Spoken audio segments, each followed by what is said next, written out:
J'avais fait une vidéo il y a longtemps, je ne sais pas, en 2013. Là, je dis, moi, réussir au Rwanda, ce n'est pas construire les buildings, oh, les avenues, on ne jette pas des papiers. Ça, c'est faux. Même dans la Bible, Jésus parlait de tombeaux blanchis. Tu peux aller dans un cimetière, c'est plus propre que Kigali.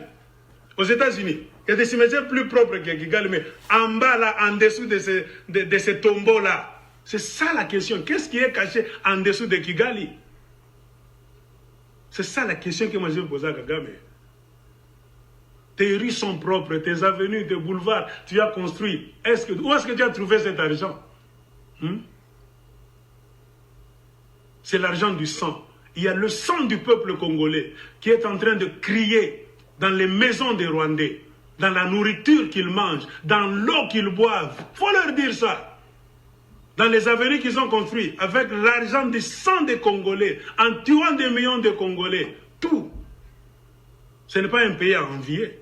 Une personne spirituellement élevée, c'est un tombeau. Le Rwanda que vous voyez là-bas, c'est un cimetière. On a seulement amélioré le dessus. En bas, il y a des eaux. Beaucoup d'eau d'abord. Mais il ne faut pas d'abord leur génocide là-bas. Kagame allait construire le Rwanda de cette façon. La formule est simple. Celui qui viendra construire ce Rwanda-là, c'est celui qui va construire les cœurs des Rwandais. Parce que Kimutema Mabe Bango na Bango Eleki, le président qui viendra faire la bonne construction, poser le fondement, la bonne fondation pour construire le Rwanda, c'est le président qui viendra avec un projet. Cessons la haine pour finir les histoires là-bas de tous et Hutus, dire la vérité, qui a tué qui, pourquoi est-ce que nous nous entretuons, mettez en place une commission, vérité, pardon, c'est ça que moi j'attendais de Kagame. On va dire, le sac à l'eau, Kigali est propre. Kigali est propre avec l'argent des Congolais, l'argent du sang, vous venez voler, vous me dites que Kigali c'est quoi? Rwanda c'est quoi? Il y a quoi là-bas? C'est quoi je te dis, si tu es spirituellement élevé de ces pays, quand tu entres comme ça, tu tombes malade. Moi, je connais des gens qui me disent chaque fois qu'il va à Kigali, il tombe malade. Il sent, il y a une force négative. Trop de mal a été fait sur cette terre-là. Ils n'ont jamais demandé pardon. Ils ne se sont jamais réconciliés pour purifier l'endroit. C'est spirituel. C'est pourquoi je vous dis, même au Congo, vous allez échouer. Pourquoi? Les morts passent chaque fois.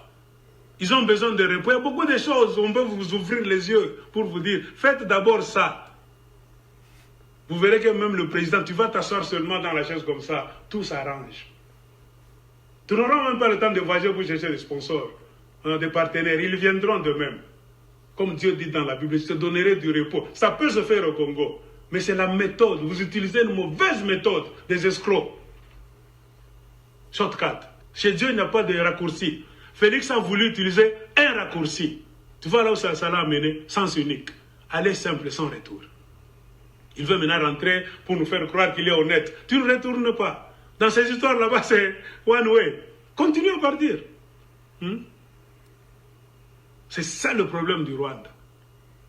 Construire le Rwanda, c'est construire le cœur des Rwandais. Pour qu'ils puissent s'asseoir ensemble, se pardonner, dire des vérités, regretter leurs méfaits, promettre de ne plus refaire ça, bâtir un pays là où il ferait beau vivre. Tous les chercheurs du monde tombent tous d'accord que le Rwanda c'est un volcan, là où ça se trouve. C'est un volcan. N'importe quand, ça peut se déclencher encore. Comprenez pourquoi Kagame, c'est un pays, c'est comme un pays qui est en guerre. Un pays là où tout le monde espionne tout le monde, tu as peur de quoi? Un pays là, les militaires, chaque fois, c'est comme si le pays est en guerre, alors vous dites que vous êtes en paix, vous avez la sécurité. Un pays là où vous échouez même à faire la sécurité chez vous. Vous commencez à faire entrer l'armée, traverser votre frontière pour aller assurer votre sécurité chez vous sur le territoire d'un pays étranger. Et vous dites que vous êtes en paix, au Rwanda il y a la sécurité. Non. Racontez des bêtises à des imbéciles là-bas. Moi-même dans un forum comme ça, je dis, Kagame, je vais le dire des vérités. Toi, tu es en paix, toi. Tu es un pays prospère. Chaque jour, tu ne fais que manger le sang des Congolais. Un pays maudit.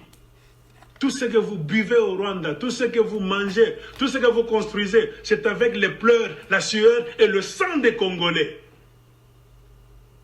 Riez, un moment viendra. Vous verrez ces histoires là-bas se démolir d'eux-mêmes un jour. Nous devons savoir mesurer qui a réussi et qui n'a pas réussi. Vous ne pouvez pas raconter à ces Africains n'importe quoi. Des gangsters là-bas, à qui vous donnez les micros partout, tapis rouge. Remarquez, ce sont souvent les présidents gangsters. Nous les appelons des gangsters qui travaillent pour le solde des mafias. Le Rwanda, c'est la plaque tournante de la mafia internationale. C'est ça la définition d'un vrai scientiste. Toute la mafia du monde se rencontre au Rwanda pour acheter des choses qu'ils ont achetées où? Qu'ils volent. La majorité, ça vient du Congo. Le Rwanda, producteur du diamant, producteur de l'or, ils n'ont pas de mine d'or au Rwanda, mais vous affichez même à la Banque mondiale que le Rwanda, tout ça. Dit ça, c'est la mafia, dit. Ça, c'est la mafia. Ça, c'est la mafia. Le Rwanda, c'est une plaque tournante de tous les méfaits du monde. Comprenez pourquoi les sponsors du Rwanda sont en train d'écrire de bonnes choses. Mais ils savent que c'est le mensonge. C'est ce que nous appelons l'illusion. Tout ce qui se fait au Rwanda, c'est l'illusion. C'est passager. La vérité est là. Sous le sol du Rwanda, il y a beaucoup d'eau, mais il ne faut pas abattre. Les ossements sont en train de demander jugement jusqu'à aujourd'hui.